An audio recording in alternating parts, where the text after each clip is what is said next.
So bullet ricochets are one of those sounds that I could never quite pick apart in my head. They happen so quickly and it's difficult to identify their component parts, and there's very little information online of any help. After a fair bit of experimentation, I've managed to find a process that works well, and I'd like to share it with you here.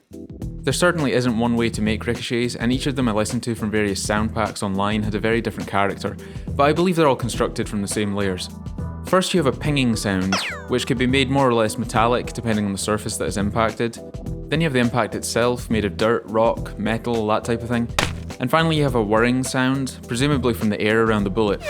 So even if you don't use the exact same sounds as me when making your own ricochets, following this structure with similar types of sounds is a good place to start. I'll let you listen to some sounds I already created before moving on to how I designed them.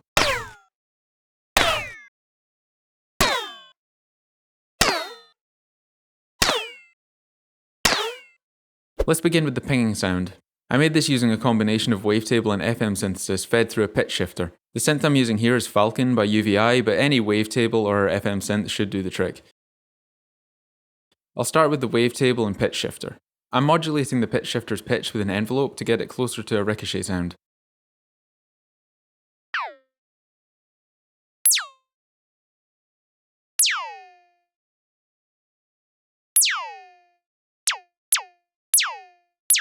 You may be asking why I'm using a pitch shifter instead of just modulating the wavetable synth's pitch directly. Well, I tried that and it didn't produce the same sound, but in hindsight, if I'd added a subtle chorusing effect, then maybe it would have worked out okay.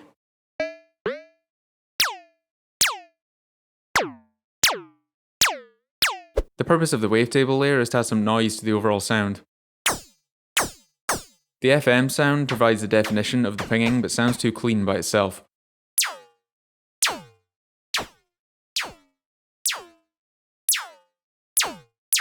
Let's add the FM layer in now.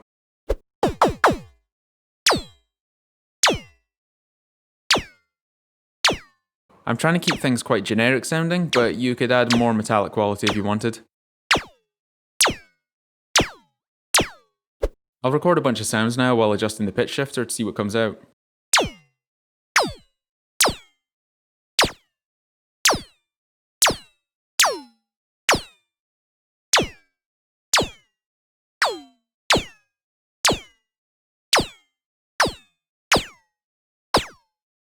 Alright, so there were some real stinkers in there, but I also noticed some really good sounds.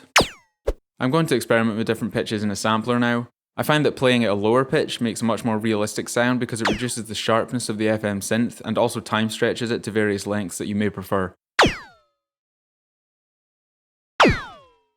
I'll paste this into the timeline, and that finishes up the pinging layer. Next I'll add the impact sound. For this I'm using a dirt impact, but you can use whatever surface you want your bullet to hit. To make this I'm using the sound of a nail gun for the initial hit, followed by a small amount of rock debris.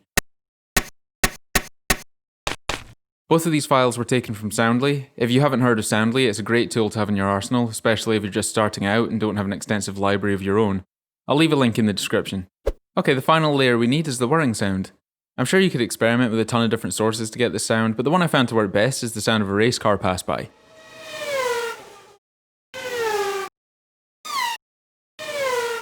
The source file I used came from a GDC bundle, which I don't think is available anymore unfortunately, but anything that has a similar whizzing engine quality will likely work. It needs a bit of envelope shaping to make it fit with the other sounds too. I decided to leave this sound in stereo because I liked the movement it added, but mono is fine too.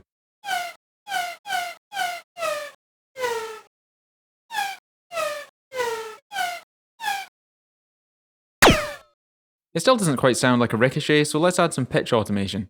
This is where you can get some really decent variation between each ricochet you make.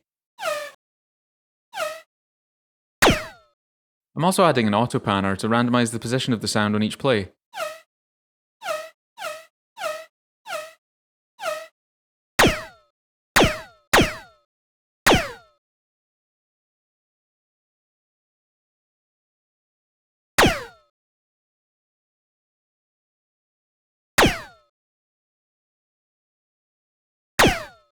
After a bit more fiddling, I've adjusted the whirring sound's pitch automation and reduced its volume so it sits better with the other sounds.